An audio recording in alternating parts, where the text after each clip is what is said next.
Hello student, our chapter is chemical kinetics. In this previous lecture we studied the zero order reaction, expression from zero order reaction. We get expression K is equal to A0 minus AT upon T is the equation for zero order reaction. In this lecture we study the half life period of zero order reaction. This is also IMP point. This point will be asked the question is derive the expression from half life period for zero order reaction. In this chapter we study the two type of order of reaction. First is the first order reaction आणि त्यानंतर आपण त्याचा half life period calculate केला होता. Previous लेक्चरला आपण बघितलं zero order रिॲक्शनचं expression. आता ह्या लेक्चरला आपल्याला त्याचा हाफ लाईफ पिरियड कॅल्क्युलेट करायचा आहे. Both of half life period of first order reaction आणि half life period of zero order reaction दोन्हींवर पण क्वेश्चन विचारले जातात. तर क्वेश्चन असा असतो derive the expression from half life period for zero order reaction. The question asked for 2 to 3 mark and this is half life period वर problems विचारले जातात. This equation is वर काय केले जातात प्रॉब्लेम विचारले जातात की त्या रिॲक्शनची झिरो ऑर्डर रेट किंवा half life period of zero order reaction calculate करायला प्रॉब्लेम विचारले जातात.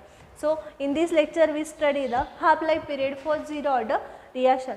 First, the rate constant for zero order reaction is equation given by जे आपण previous lecture ला equation derive केलं होतं K is equal to molar concentration of A0 minus AT upon T. Is it equation for zero order reaction? This equation again तेच equation काय करायचं आपल्याला consider करायचं आहे. K is equal to A0 minus of molar concentration of AT upon T. Here value put T is equal to 1/2 and AT is equal to A0 upon 2.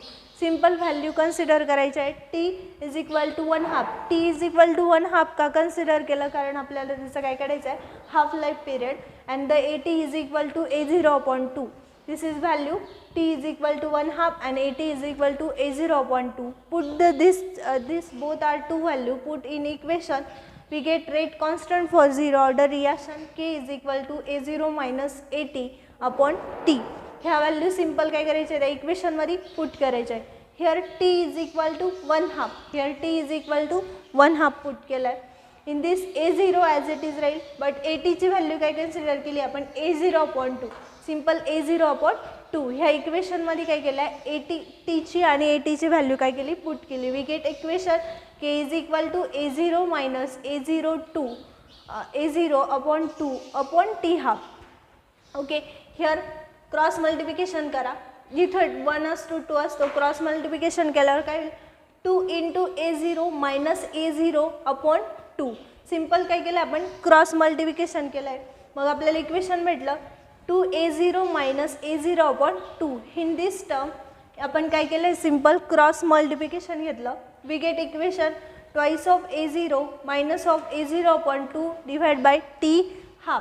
In this case twice of A0 minus A0 म्हणजे दोन A0 मधून एक A0 गेल्यावर कोणती term राहती A0.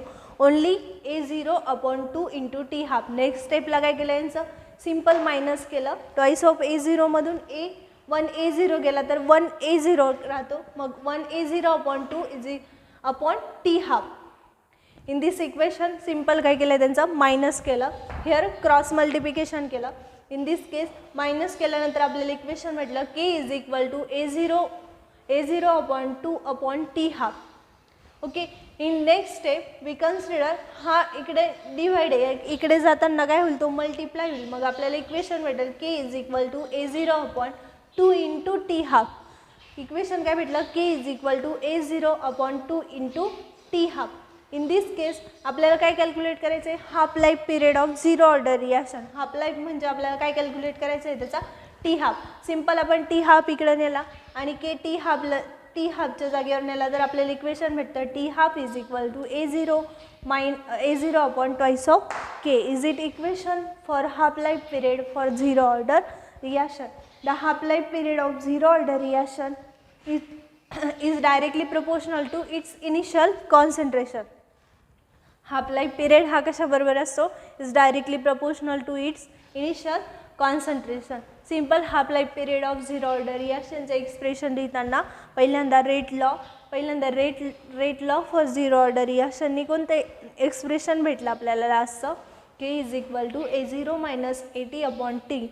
Is it equation from zero order reaction? In this equation we put the value T is equal to 1 T is equal to T1 half and AT is equal to A0 upon 2. Simple काय घेतला value घेतला T is equal to T half and AT is equal to A0 upon 2.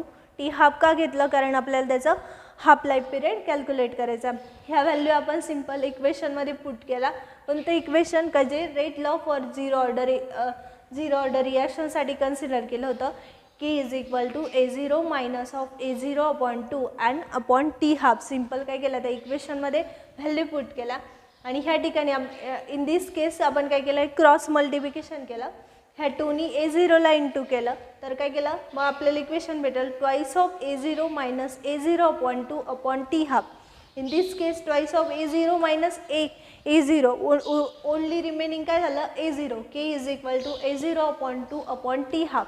Okay in this equation simple काय केलं T half here 2 divide होता इकडे into होईल T half into 2 into T half. Therefore equation काय म्हटलं K is equal to A0 upon 2 into T half. That's आपल्याला काय calculate करायचं आहे T हाफ म्हणून T हाफ आपण इकडे नेला. T half is equal to A0 upon twice of K. Is it equation for zero order reaction and the half life period for zero order reaction is directly proportional to its initial concentration. This is equation for half life period of zero order reaction. This is also important point in this chapter. This will be in this point will be asked the various type of question. Next point is graphical representation of zero order reaction. In this case आपण मागच्या लेक्चरला बघितलं होतं graphical representation of first order reaction. तर first ऑर्डरमध्ये काय बघितलं होतं आपण की जो integrated rate law, differential rate law आणि straight line in the form of त्याचे 3 स्लोप काढले होते y is equal to mx plus c आणि y is equal to only mx. In this case again same repetition आहे graphical representation for zero order reaction. पण आपल्याला in previous लेक्चरला आपण बघितलं फर्स्ट ऑर्डर रिॲक्शनचं graphical representation. In this lecture study the graphical representation of zero order reaction. Graphical representation म्हणजे काय आपण जे काही लास्टला स्टेटमेंट लिहिलं होतं in zero order reaction is directly proportional to initial concentration. तो कशाचा डायरेक्टली प्रपोर्शनल आहे हाफ लाईफ पिरियड हा इनिशियल कॉन्सन्ट्रेशनचा. तेच आपल्याला कशाच्या याच्यातून रिप्रेझेंट करायचं in the form of graph. Hence this point is we study the graphical representation for zero order reaction. In this case zero ऑर्डरमध्ये फक्त आपण इंटिग्रेटेड रेट लॉ स्टडी केला but in case of first order reaction आपण study केलं होतं in terms of concentration, in terms of pressure. That's why we taking there are 2 or 3 graphical representation. But in this case zero order reaction आपण फक्त study केलं आहे integrated rate लॉनुसार म्हणून आपल्याला एकच ग्राफिकल रिप्रेझेंटेशन भेटतं. सिंपल काय केलं आहे graphical representation of zero order reaction the rate law for equation की आपल्याला रेट लॉचं इक्वेशन कन्सिडर केलं होतं आपण. First AT is equal to minus of KT plus A0. Is it equation from rate law between rate लॉनुसार कसं झालं आहे झिरो ऑर्डर रिॲक्शन. सिंपल आपण काय करतो ग्राफिकल रिप्रेझेंटेशन काढताना आपल्याला कसली गरज असते स्लोप कॅल्क्युलेट करतो. स्लोपचा फॉर्म्युला काय in the form of y is equal to mx plus c. Simple ह्या इक्वेशनला आपण टर्म देऊन घेऊ. This one is the y, k is the m and t is the x and okay. Simple काय केलं कोणत्या टर्ममध्ये ते इक्वेशन रिअरेंज केलं y is equal to mx plus c. The equation is the molar concentration of AT is equal to minus of KT plus A0. हे कशाच्या टर्ममध्ये arrange केलं AT is the y and K is the minus of K is the m and T is the x and C is the A0 or A0 is the C. The straight line equation is given by we know the straight line equation y is equal to mx plus c is straight line equation. काय म्हटलं straight line equation y is equal to mx plus c. त्यानंतर आपल्याला graph plot करायचे AT versus T. AT versus T. AT is the initial concentration. AT in zero order reaction is directly proportional to its initial concentration. AT is the initial concentration. इथं काय लिहिलं आहे the straight line equation. मग आपला graph must be कसा असणार आहे straight line. here y axis and x axis. y axis पर घ्यायचं आहे आपल्याला 80 its initial concentration versus t means time. The graph is straight line and the slope is equal to y is equal to mx plus c. It is graphical representation for zero order reaction. For rate law equation consider केलं general. at is equal to minus of kt a0, y is equal to mx plus c, and general graph plot केला. In y axis consider at and x axis will be considered the t and the slope is y is equal to mx plus c.